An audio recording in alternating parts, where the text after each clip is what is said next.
everybody, Raul here for Bass Musician Magazine, and today we have the great honor and pleasure of chatting with Be Well's bassist, Aaron Dalbec. Yay!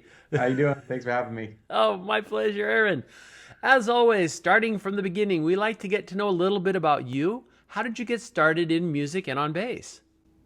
Well, actually, I started 8th grade, so probably like, I don't know, 87, 86, 87, playing guitar, actually. Little tidbit that a lot of people don't know is I'm actually have been a guitar player till this band. Oh, wow. I played bass. I was in a band previous called Bane, and I played at the very beginning of that when we were writing the music, like our demo and the first EP that we did. And every now and then we would, play things on recordings and whatnot. But actually, guitar player from the start.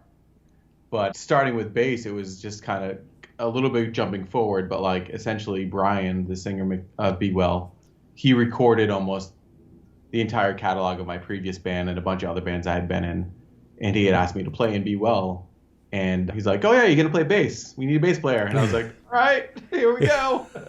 Jumping in feet first. So. Gotcha. So are you pretty much self-taught then?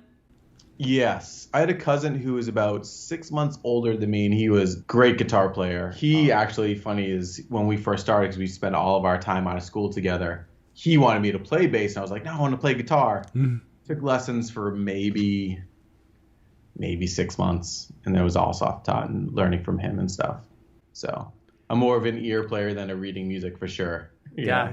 Gotcha. Well, and the music that you guys play, it kind of falls with it. And genres are always kind of blurred lines, but I've heard it described as melodic hardcore punk. If we could put like those three things together.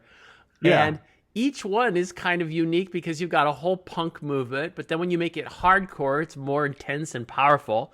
But then when it's melodic, the melodies and the vocals have a little more something than just screaming angry stuff in a mic to a fast tempo. So yeah, it's definitely cool though. We definitely have merged all our different influences together, and I think we've built this unique sound that, like you said, it's kind of like all this different stuff meshed together.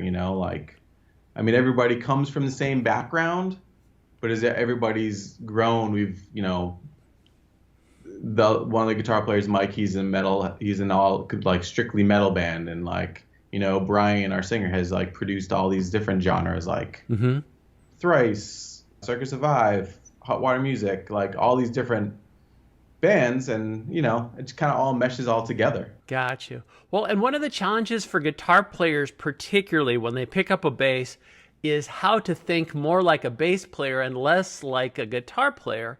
But with the fast and furious pace that your music has, I could see where it might be maybe an easier transition, if you will, because a lot of times what happens with guitar players turn bass players is they tend to noodle a little bit too much. They don't leave the spaces that bass players are kind of supposed to leave, where they're being, that so they can get that percussive element. But with the music you're playing, it's very fast, percussive, machine gun like, and so there's not a lot of space in between where you could do extra noodling. Yeah, there's some nice runs and stuff in it, but it's not overpowering at all. I don't know. I think we've come to a nice little pleasant spot of like, I definitely know what you mean, because I know a lot of guitar players that have gone to play bass or vice versa, and there's just sometimes there's not that like nice meld between the two. Somehow I think we've come up with it that it's like, I was a guitar player, but I'm not playing it as a guitar. I'm using my guitar vision, I guess you can say. I don't know how to like my thought process, and just transferring it to the bass. You know what I mean? But not treating it like a guitar. Gotcha. So how do you come up with your bass lines? I don't know. It's just like Brian has a big input in the bass in a lot of the music. Like Brian comes up with a big chunk, like he is a writing machine. So like he'll come up with like, a catchy chorus or whatnot, and like we'll just build it from there. It's really funny because on my other bands, I never really came to a song that way. But like Brian will have like a catchy chorus or like a a great melody for like the verse or whatever, and then it'll come from that. We kind of don't want, not in an overdone way, but we don't want everything to be the same either. Mm-hmm. Like so many bands will have like the two guitar plays and they're playing the exact same thing. Yeah. Or the bass is literally just a stripped down version of it and nothing else to it. But at the same time, like you said, but playing too much. Yeah. Like they're literally playing exactly what the rhythm guitar is playing. And we didn't really want that. We wanted to make it like this nice full piece as opposed to just, everybody doing the same thing. Essentially, Gotcha. So that makes us make each instrument be a little more unique. Do you draw on any inspiration from other players that you might have heard, or is this just kind of more happening with Brian's stuff more organically, just kind of unique? I mean, me personally, probably the biggest influence for me bass playing wise, it's totally polar opposites. I would say my two biggest influences for like inspiration from bass is probably Carl Alvarez from Descendants All.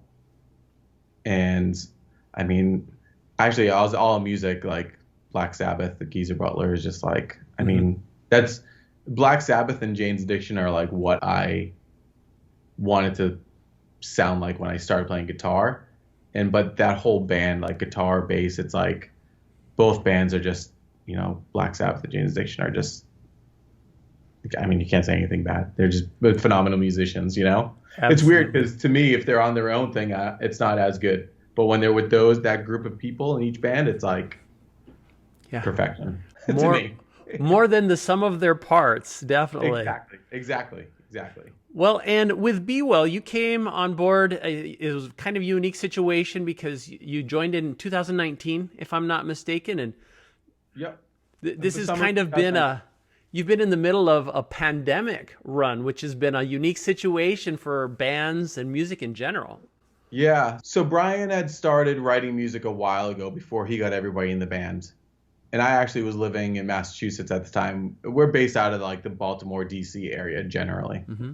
But I was living in Massachusetts and I had just moved to Maryland, but he had been writing and I really don't even know what had inspired it, but I had reached out to him and then literally the next day, Mike had reached out to me. He's like, hey, Brian and I are doing this band.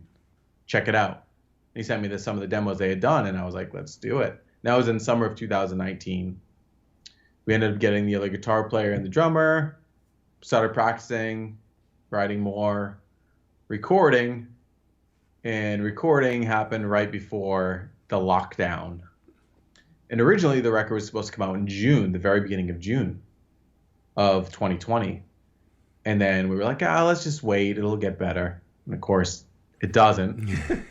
And then it was kind of like, all right, this record, to Brian, a lot of those songs were written years ago at that point. You know what I mean? Sure. So, it's new to everybody, but as a musician, you always want to have your new representation of yourself, So we just decided to put it out in August, which was weird because, again, we didn't know how long it was going to take. So August 2020 comes out, and it seemed like records that came out during the pandemic were either like kind of fell off the wayside or they did really well. Mm-hmm.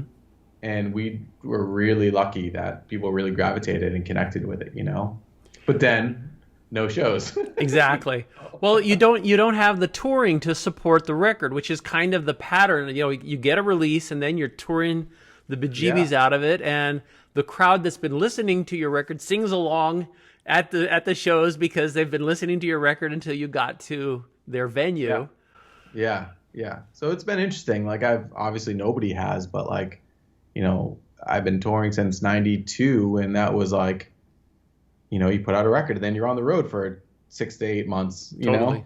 And I mean, we knew going into it that we weren't going to tour a lot with this. We're all families, but still it's like not being able to play any shows. We're like, when is this going to happen? And then September of this year, at the very end, we played our first show since the record came out. Wow. So over a year, So.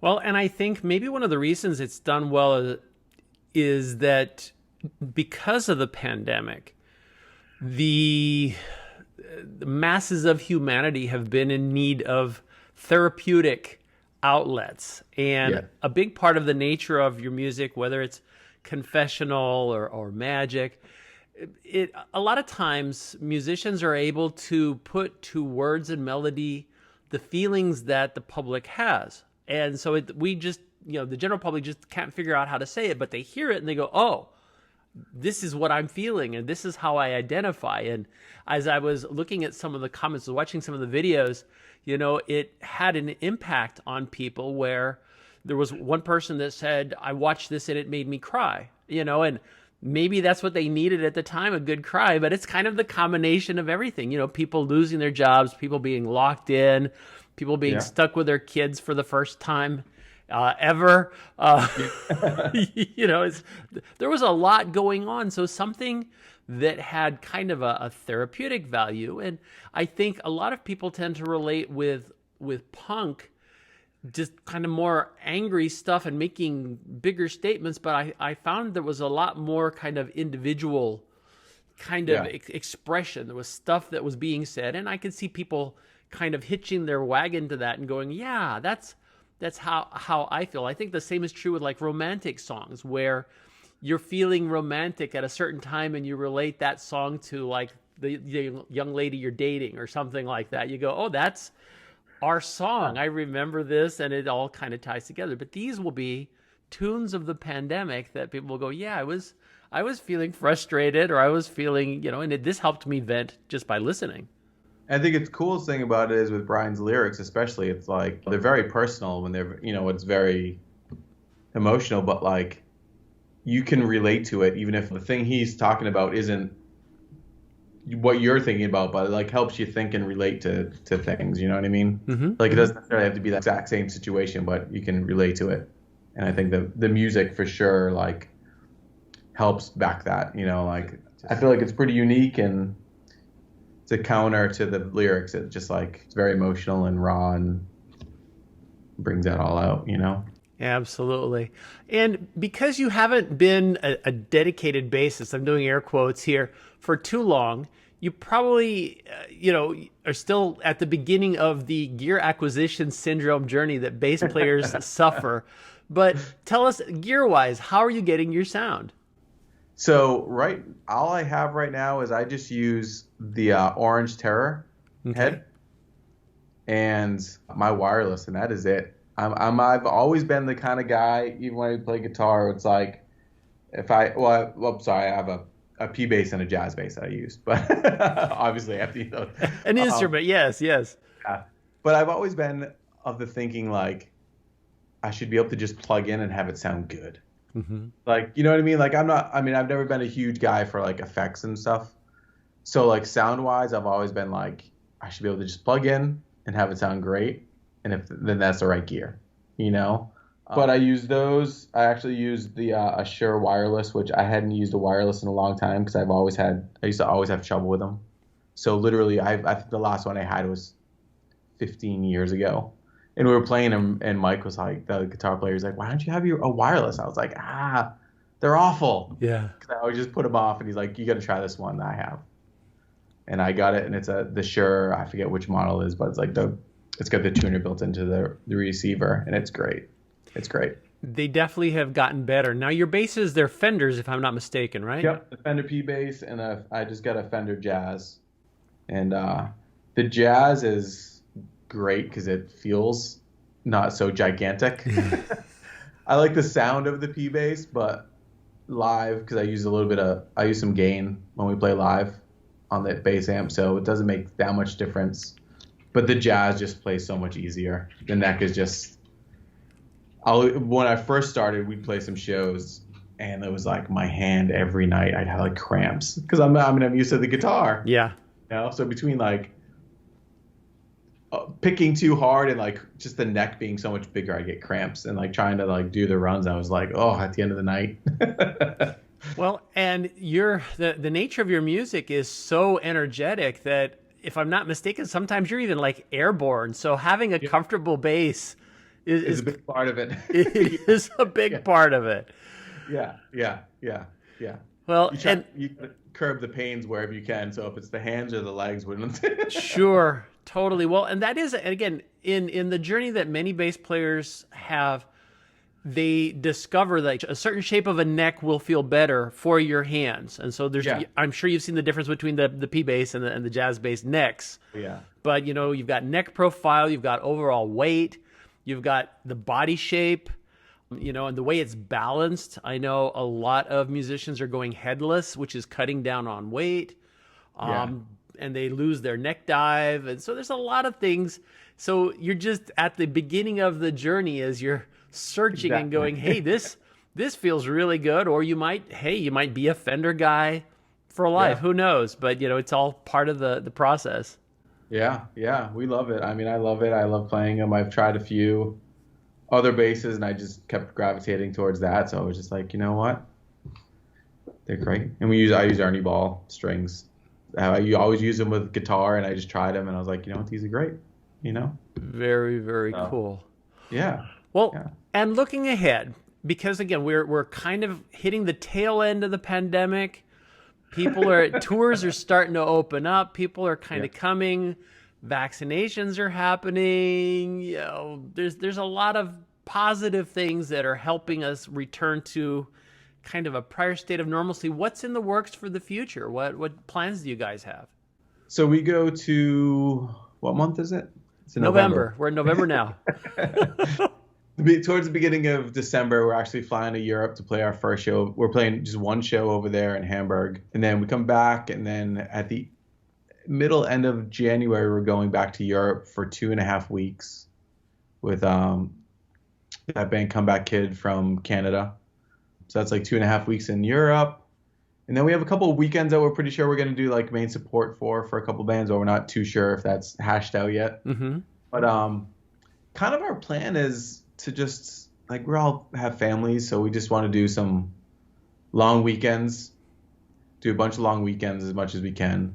But also, we've also kind of like, since we all have families, we've all been doing this for so long that we're kind of like, all right, if something comes up and we have to do it for the band, we'll get somebody. We've known enough people that we've been in bands with that like we'll have people that'll, kind of fill in if it's like somebody offers us a tour and we're like, we have to do this. We can't turn it down. Sure.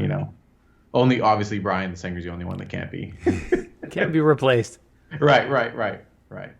So it's kind of good to be in like the mindset of, we're in it for the band, not for ourselves. You know what I mean? Like, whatever's going to do the best for the band. Because, I mean, we're all in our 40s, and it's like, how many times do you really get a chance to do something like this? Like, I've lucked out. A lot of us have lucked out and have been in a few bands that have done really well, So it's like, if you get to do it once, you're lucky, Sure. Someone's done it 2, 3, 4 times, and it's like, it's not going to happen many more times, Absolutely. So, and as much as we can now. Well, and I'm always reminded, Mike Watt, who's an incredible, punk rock player. He, when I talked to him at the time, there was so much touring and so much on the road time that he equated it to his dad being in the Navy, that his dad was always absent.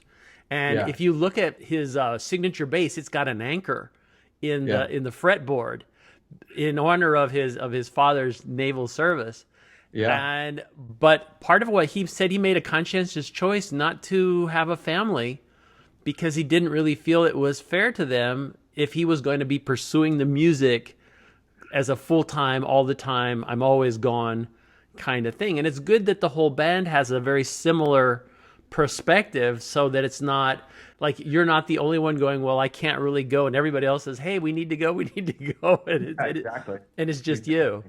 Yeah. And it's good. I mean, it's, like I'm in another band with the drummer from the Descendants, Bill Stevenson, and they have the perfect thing. They go and they do 4-day weekends. Yeah. Like what pre-pandemic. Mm-hmm. They'd go out 4-day weekends, 2 times a month. And touring, I mean, don't get me wrong, I love touring, but I feel like it's changed a little bit. Like, you don't have to tour anymore to get your music in front of people, or you play a show and it's literally on the internet and maybe an hour. Sure. So touring, I mean, I love touring and I want to do as much as you can, but it's not quite the same as it was, say, like 15, 20 years ago, 25 years ago. Mm-hmm. Like, you don't have to be on the road 6-8 months a year, sure, to be able to like grow the band and, spread your music. And I'll say there's touring and there's touring, because we've had bands stay with us here that, we're happy to get a warm meal and be able to wash their clothes. Yeah. And then at the other end of the spectrum, I remember Billy Greer with Kansas was telling me that they would fly to the location and then fly back home, so they would do a couple of days and then fly back. And so instead of being all stuck on the West Coast for months, they could go back and forth and still have a life back at home. But anyway, if people want to know what you guys are up to, the best place to look at, looks like a lot, social media, Facebook, Instagram at BeWellHC. Correct. Yep. We're on top of Instagram and Facebook a lot. So we try to keep everything on there and updated. Hopefully in the next few months, hopefully the next month or two, once we see things are actually clearing up a bit, we'll have a lot more stuff hopefully being announced. We haven't been to the West Coast yet, which is bizarre, but we're trying to get out there again because we all love to go out there with our other band. So hopefully it clears up so we can get out there soon, Absolutely. And for your fans, people that are looking for merch, I know that there's also bewell.merchnow.com. Yep. That's all the merch, the shirts. We also have a link on the Facebook. Sometimes we'll have limited stuff that we've used for tour or shows that we'll have like leftover merch. We'll throw it up there, and there's a link on our Facebook for that. Nice. Well, it's the change of the times, because before you used to have to go to the shows to get to have the merch, and now you can get it from the comfort of your own home. I know, right? We also have a new EP coming out, a 6-song EP coming out in, not sure, but the end of spring-ish. It keeps getting moved. So end of spring is what it's looking like. Well, that's more reason for people to stay on top of that social media and find out when things are exactly happening. Yes. Well, Aaron, it's been so great chatting. Thank you for sharing your journey, your music. Folks, you've seen him here. Aaron Dalbec on Bass Musician Magazine. Thank you.